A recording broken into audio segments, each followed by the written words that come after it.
तो hi good evening. एक बहुत बड़ा पागलपन चल रहा है इस वक्त मार्केट में, जिसका नाम है लबूबू डॉल।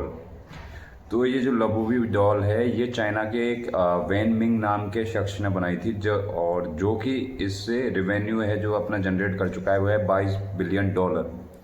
और इसके साथ वो चाइना का 10th रिचेस्ट पर्सन बन चुका है। मतलब लबूबू डॉल का ये पागलपन हो चुका है, ठीक है ना।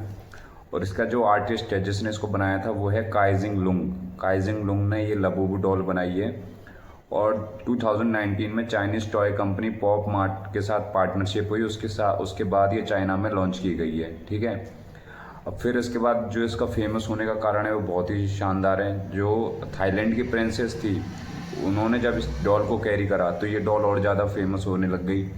फिर इसके बाद इसको रिहाना, ठीक है, और कार्डिशन और फिर डुआ लिपा और भी बहुत सारे बड़े सेलिब्रिटीज़ हैं जिन्होंने इस डॉल को कैरी करा। उसके साथ इस डॉल का पागलपन जो है वो लोगों में बहुत ज़्यादा बढ़ चुका है, ठीक है। अब फिर क्या हुआ है, ये अमेरिका में इतनी ज़्यादा फेमस हो गई, इतनी ज़्यादा वायरल हो गई कि अमेरिका में अगर कोई चीज़ फेमस हो जाए इसका मतलब क्या है कि वो पूरे वर्ल्ड में फेमस होगी भाई। फिर क्या हुआ है, चाइना में बीजिंग में ह्यूमन साइज़ की एक लबूबू डॉल बनाई गई, जिसको $1.5 लाख में ऑक्शन में बेचा गया। मतलब आप लोग समझ रहे हो कि पागलपन इसका किस हद तक बढ़ चुका है। तो मतलब इससे एक चीज़ समझ सकते हैं कि अगर आप किसी प्रोडक्ट की जो सेल करने की उसकी जो क्षमता है वो किस पर डिपेंड करती है, उसकी हाइप पर डिपेंड करती है। अगर किसी चीज़ का हाइप बहुत ज़्यादा हो जाएगा मार्केट के अंदर, तो उस चीज़ की जो प्राइस है वो भी, और जो डिमांड है वो ऑटोमेटिक बढ़ जाएगी। और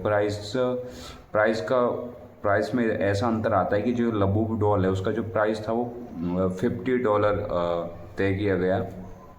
फिर रीसेलिंग में इसको $500 में सेल किया जा रहा है। मतलब इस तगड़े की इस लेवल की इसकी हाइप बन चुकी है, और इस लेवल का पागलपन इस वक्त दुनिया भर में देखने को मिल रहा है इस लबूबू डॉल को लेकर।